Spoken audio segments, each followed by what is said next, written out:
최고를 따라하면 최고가 된다. 신경언어 프로그래밍 NLP에서는 성공에 이르는 핵심적인 기술을 본받기라고 합니다. 우리는 성공한 사람을 본받기 함으로써 성공할 확률을 높일 수 있습니다. 우리가 원하는 성공을 이미 이뤄낸 사람이 있고 우리 역시 그 사람과 동일한 시간과 노력을 기울일 수 있다면 그 사람이 얻은 것과 동일한 결과를 얻을 수 있다는 것이 NLP의 핵심입니다. 공부도 결국 본받기입니다. 원어민을 잘 따라하는 사람이 영어를 잘하고 수학자들의 사고체계를 잘 모방하는 사람이 수학을 잘합니다. 글쓰기는 또 어떤가요? 엄마를 부탁해의 작가 신경숙은 난쟁이가 쏘아 올린 작은 공을 베껴 적으면서 소설 쓰는 법을 배웠습니다. 성공한 사람들은 모두 본받기의 달인입니다. 최고를 따라해서 최고가 된 사람들입니다. 본받기는 시행착오를 줄이고 성공 확률을 높이는 방법이기 때문입니다. 모르는 길을 갈 때는 먼저 간 사람을 따라가면 됩니다. 그러므로 공부를 잘하고 싶다면 본받기를 해야 합니다. 당구장에 가면 당구를 잘 치는 사람을 따라하고 스키장에 가면 보드를 잘 타는 친구의 자세를 흉내내지 않습니까? 공부도 똑같습니다. 바로 그렇게 하는 겁니다. 우선 따라할 대상을 정해봅시다. 그리고 그 사람이 하듯이 여러분도 하면 됩니다. 최고를 따라하면 최고가 될 수 있습니다. 365 공부 비타민 최고를 따라하면 최고가 된다의 한 대목으로 시작합니다.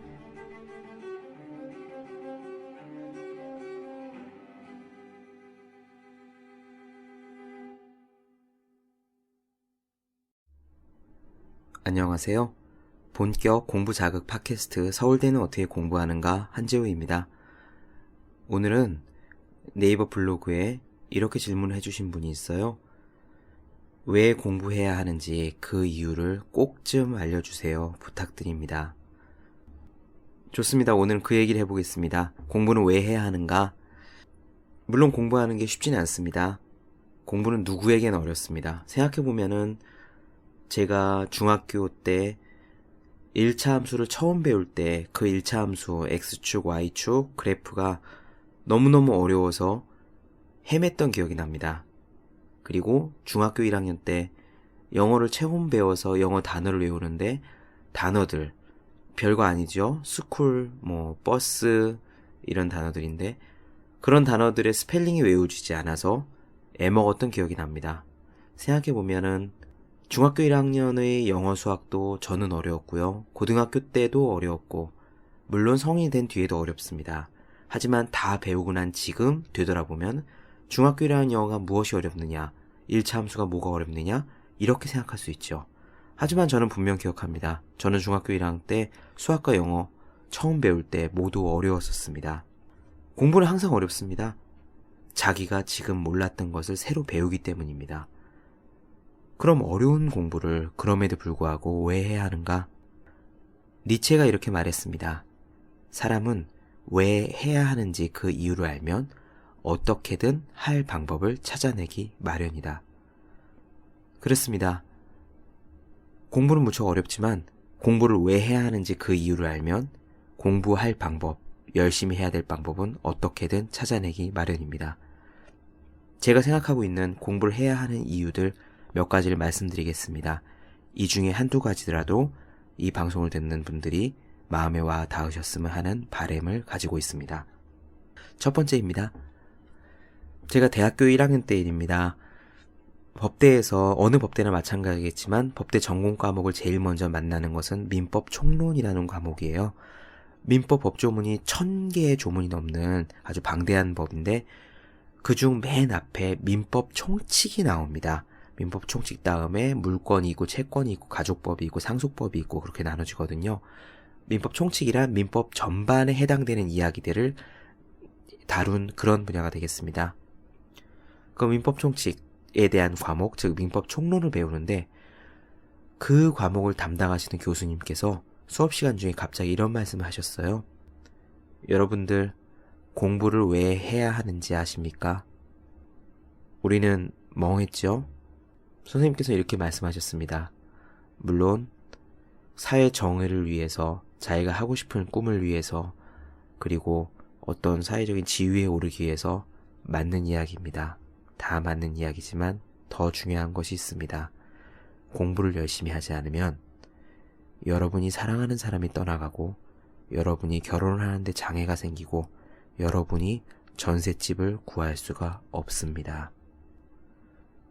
다른 친구들은 어땠는지 모르겠지만 저는 대학교 1학년 때 선생님의 그 말씀이 대단히 기분 나쁘게 들렸습니다. 왜냐면 그때 대학교 1학년이잖아요. 그리고 법대 학생들이고 누구나 청운의 꿈의 부풀라에입니다. 사회를 바로잡고 싶다, 판사가 돼서 검사가 돼서 어떤 중요한 역할을 하고 싶다. 그래도 그런 포부들을 가지고 대학에 온 친구들이 많았거든요. 저도 그랬고요. 그래서 공부를 열심히 하지 않으면 애인이 떠나가고 전세 자금을 구할 수가 없고 한다는 선생님 말씀이 좀 기분 나쁘게 들렸습니다. 그때는 제가 철이 없었던 거죠. 지금 10년, 15년이 훌쩍 지나고 보니 그 말씀이 정답입니다. 다른 건 몰라도 그건 확실합니다. 공부를 열심히 하지 않으면 여러분이 지금 사랑하는 사람이 떠나갈 가능성이 높고요. 여러분이 살고 싶은 집에서 살지 못할 가능성도 높습니다.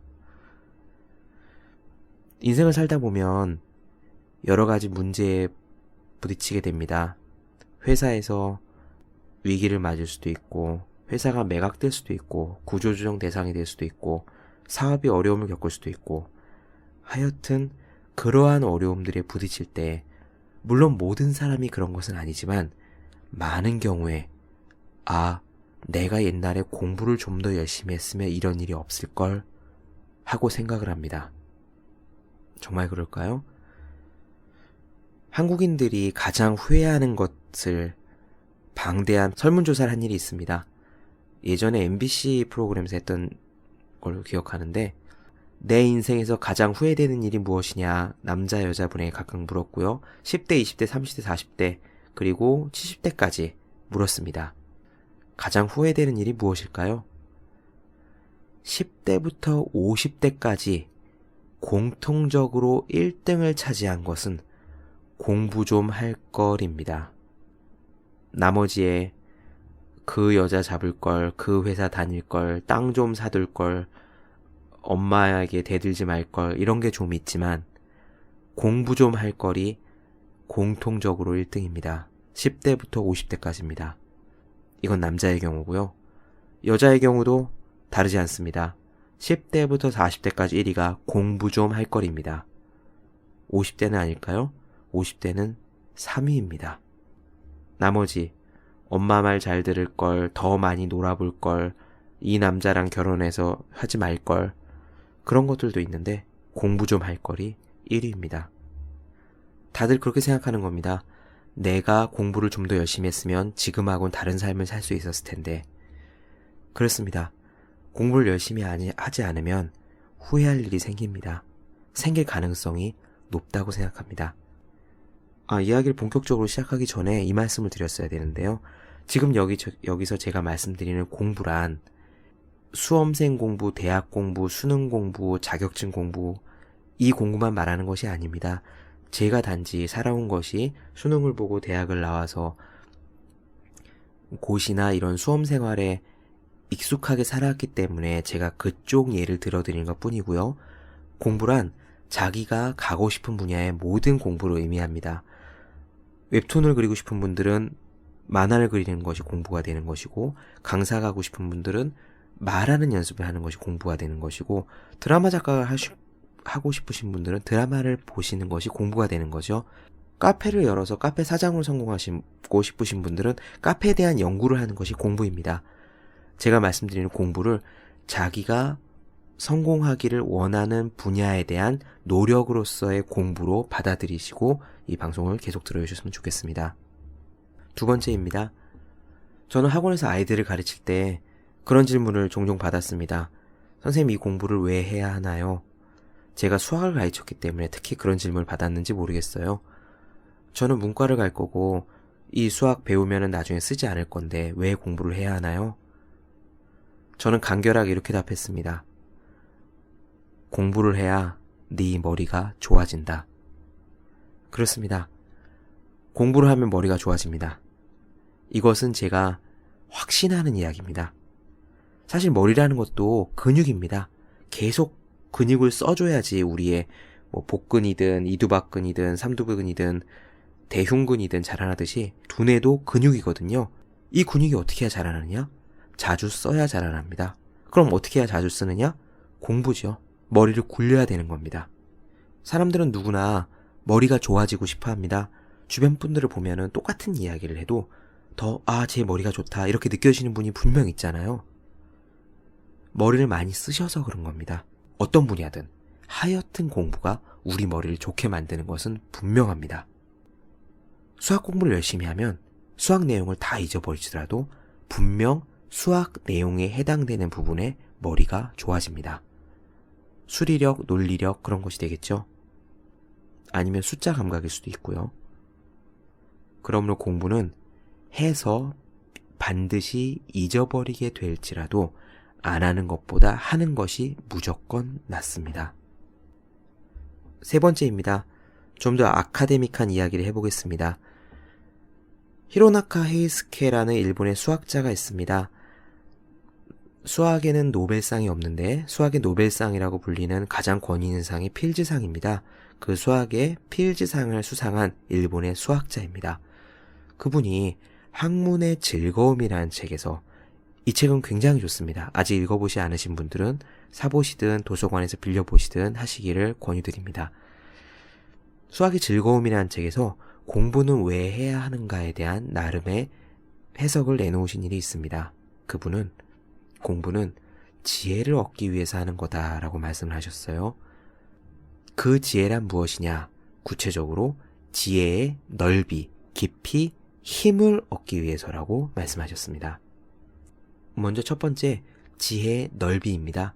지혜의 넓이라는 거는요, 마치 우리 뇌에 있는 하드디스크, 저장 용량을 넓게 키우는 것과 똑같아요. 한번 공부를 하면 우리는 잊어버립니다. 하지만 잊어버린 것들을 나중에 다시 쓸 일이 생겨서 복구하도록 노력을 하면은 처음 공부했을 때보다 훨씬 짧은 시간에 그것들을 회복할 수가 있습니다.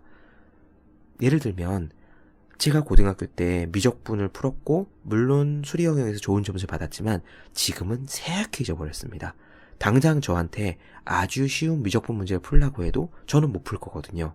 하지만 제게 시간을 한 달만 주시면 그래서 제가 정석과 개념 원리로 미적분 분야를 공부하면은 그 문제들을 풀어낼 수가 있습니다.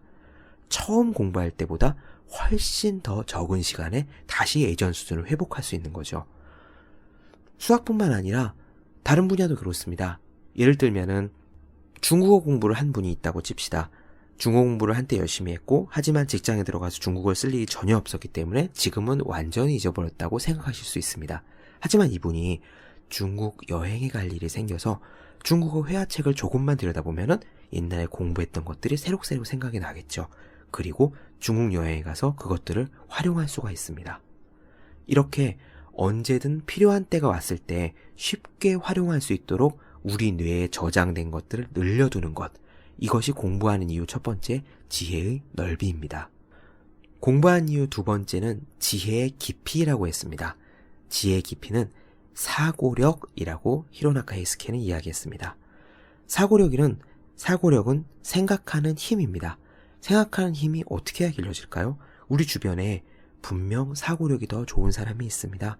똑같은 영화를 보거나 똑같은 드라마를 보고 이야기해도 생각의 깊이가 남다른 사람이 있죠. 그런 분들이 일컬어 우리는 사고력이 뛰어나다라고 이야기를 하는데요. 사고력을 기르는 방법? 다른 거 없습니다. 공부입니다. 책을 보고 머리를 쓰고 고민을 하고 해답을 찾고 하다 보면 우리 머릿속에 생각하는 힘이 길러집니다. 그것이 지혜의 깊이입니다. 그래서 히로나카 헤이스케는 지혜의 깊이는 공부를 통해서만 얻을 수 있다라고 단언하는데 이 말씀에 저도 거의 동의합니다. 마지막 공부하는 이유의 세 번째는 지혜의 깊이입니다. 히로나카 헤이스케는 어느 순간에 야! 하고 비약할 수 있는 힘은 공부하는 가운데 키워진다라고 단언했습니다. 지혜의 힘이란 결단력을 의미하는 겁니다. 우리는 살면서 사실 많은 선택을 해야 해요. 꼭 영화에 나오는 것처럼 폭탄을 해체하는데 빨간 선이냐 파란 선이냐 둘 중 하나를 잘라야 되는 정도의 절체절명의 결단을 이야기하는 것은 아닙니다. 전셋집을 구할 때 이 집이 괜찮을까 아닐까 고민하다가 에라 모르겠다 하고 결단을 해야 되는 순간이 있는 거고요. 가게를 내려고 자리를 알아봐서 도장을 찍기 직전에 정말 이 자리가 괜찮은 자리인가? 몫이 괜찮을까? 내 사업을 성공하는 데 도움이 될 수 있는 자리일까? 결국 어느 순간에는 결단을 내리고 도장을 찍어야 됩니다. 정보가 완전히 주어진 가운데 선택할 수 있는 경우는 사실 많지 않습니다. 우리는 모든 경우에 거의 대부분의 경우에 있어서 완전한 정보를 갖지 않았음에도 불구하고 어느 정도는 비약하여 결정을 내려야 합니다. 그럼 그 결정을 내리게 해주는 힘, 결단력이 어디서 나오냐? 결국 공부에서 나옵니다. 이 가게자리가 과연 성공하는데 도움이 될 것인가? 내가 기존에 알고 있는 사전 지식에 의해서 이게 괜찮겠다라는 쪽으로 마음이 기우는 것이고, 그럼 우리는 하자라고 결단을 내리는 거죠. 그렇기 때문에 결단력을 키우기 위해서는 아는 것이 많아야 합니다. 아는 것을 어디서 늘리느냐? 결국 공부죠. 진로의 선택도 마찬가지입니다. 우리가 어느 순간에는 진로를 결정해야 되는 거거든요. 내가 문과, 이과 어디를 갈 것이냐. 문과를 갔다 하면 내가 대학에서 어느 전공을 택할 것이냐. 대학을 택한 다음에 나중에 취직을 할 때는 어느 기업에 들어갈 것이냐. 기업에 들어간 다음에는 수많은 부서 중에서 내가 어느 부서를 택할 것이냐. 그리고 그 부서를 일하면서 거기서 어떤 세부 전공을 택해서 나의 커리어를 키워나갈 것이냐. 이것은 다 완전한 정보를 갖지 않은 상태에서 결정을 내려야 되는 겁니다. 문과이과 중에서 내가 어디에 더 맞는지 정확히 모르죠. 대학에 들어갈 때도 어느 과가 나한테 맞는 과인지 정확히 모릅니다. 취직할 때도 어느 기업이 나한테 맞는지 사실 가보지 않고는 모르는 거죠. 하지만 자기가 기존에 알고 있는 사전 지식들에 기반해서 결정을 내리는 거고, 그 사전 지식들을 체계적으로 얻는 과정이 바로 우리가 말하는 공부입니다. 이상의 히로나카 헤이스케가 학문의 즐거움에서 이야기한 공부를 해야 하는 3가지 이유입니다. 이번에는 좀 더 따뜻한 이야기를 해볼까요? 조지 베일런트 하버드 의대 교수는 행복의 조건이라는 책을 냈습니다. 이것은 70여 년에 걸쳐서 800명에 이르는 사람들을 조사한 아주 방대한 연구 데이터를 기반으로 한 것인데요. 조지 베일런트 교수는 행복의 조건이라는 책에서 우리가 행복에 이를 수 있는 열쇠를 7가지 찾아냈습니다. 우리는 보통 행복에 이르는 조건이라고 하면은 넉넉한 수입, 확실하게 보장된 사회적 지위, 혹은 넓은 집, 좋은 차, 그런 것들을 생각하기 쉽잖아요. 하지만 조지 베일런트 교수의 연구에 따르면 그런 것들은 행복과 밀접한 관계가 없다고 합니다. 그럼 우리의 행복을 결정짓는 조건들은 어떤 걸까요? 7번째부터 거꾸로 말씀을 드려볼게요. 첫 번째, 그러니까 7번째, 알맞은 체중입니다. 그리고 6번째, 운동입니다. 5번째, 금주, 술을 끊는 거죠. 연구에 따르면 알코올 중독에 가깝게 술을 마시는 사람들 중에서 행복한 삶을 산 사람은 단 1명도 없었다고 합니다. 그리고 4번째, 금연, 담배를 끊는 것입니다. 담배를 피는 분들은 우울증에 걸릴 확률이 대단히 유의미한 정도로 인과관계가 있었다고 합니다. 그리고 3번째, 안정된 결혼 생활입니다. 첫 번째는 무엇일까요?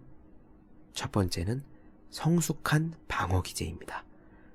성숙한 방어 기제란 어떤 어려움이나 문제에 부딪혔을 때 그거를 긍정적으로 잘 해석하는 힘을 말하는 거거든요. 예를 들면은 회사에서 잘렸다, 혹은 큰 병에 걸렸다 할지라도 그것에 절망해서 바로 무너지지 않고 의미를 찾아서 마인드 컨트롤하는 능력, 그것이 성숙한 방어 기제입니다. 그럼 2번째는 무엇이냐? 행복에 이르는 조건 넘버 2, 그 2번째는 바로 공부였습니다.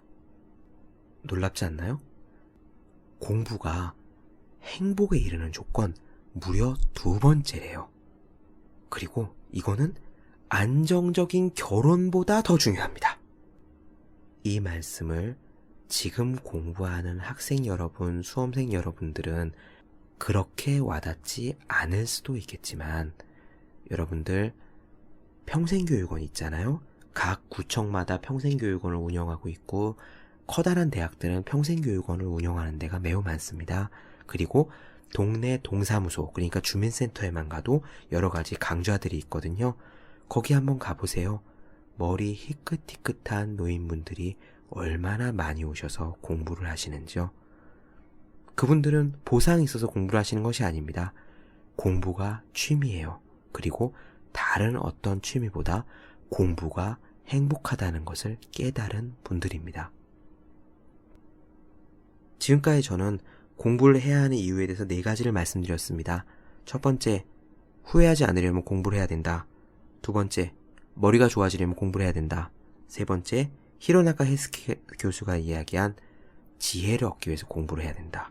그리고 네 번째, 공부는 행복에 이르는 조건이다. 마지막으로 한 말씀만 더 드리겠습니다. 제가 지금까지 말씀드린 내용을 가지고도 공부를 왜 해야 하는지 솔직히 와닿지 않는다.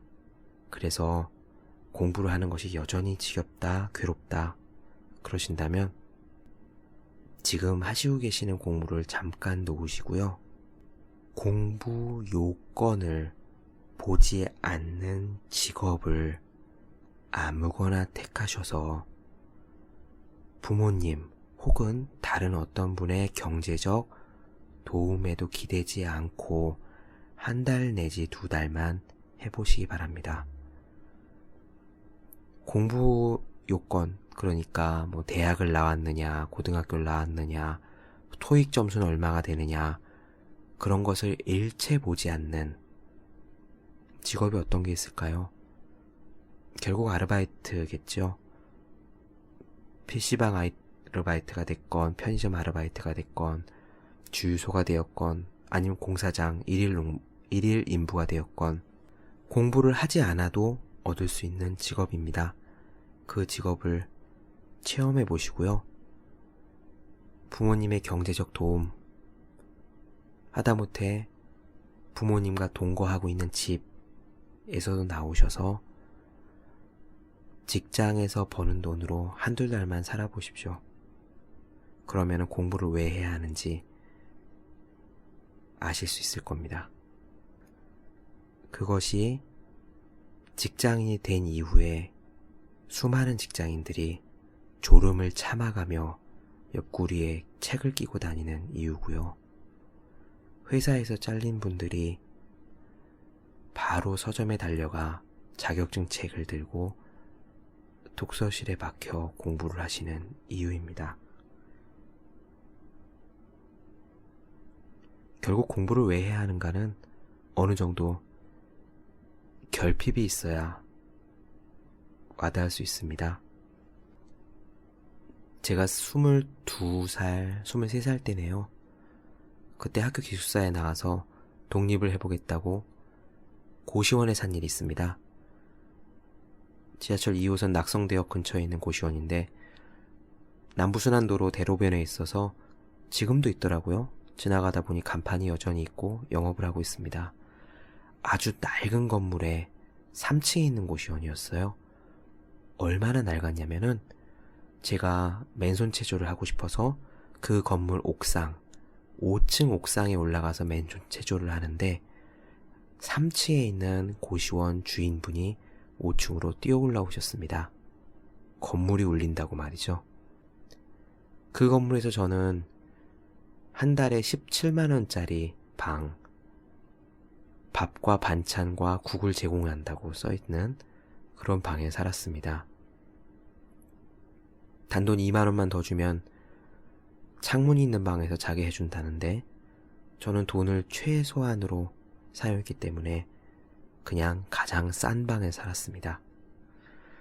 그 방에 들어가서 누우면은요, 내가 혼자 누울 수 있는 관처럼 작은 침대가 하나 있고요. 그 옆에 관처럼 작은 침대 크기의 빈 공간이 있습니다. 저는 그 침대에서 자고 나머지 빈 공간에서 빨래를 겠습니다.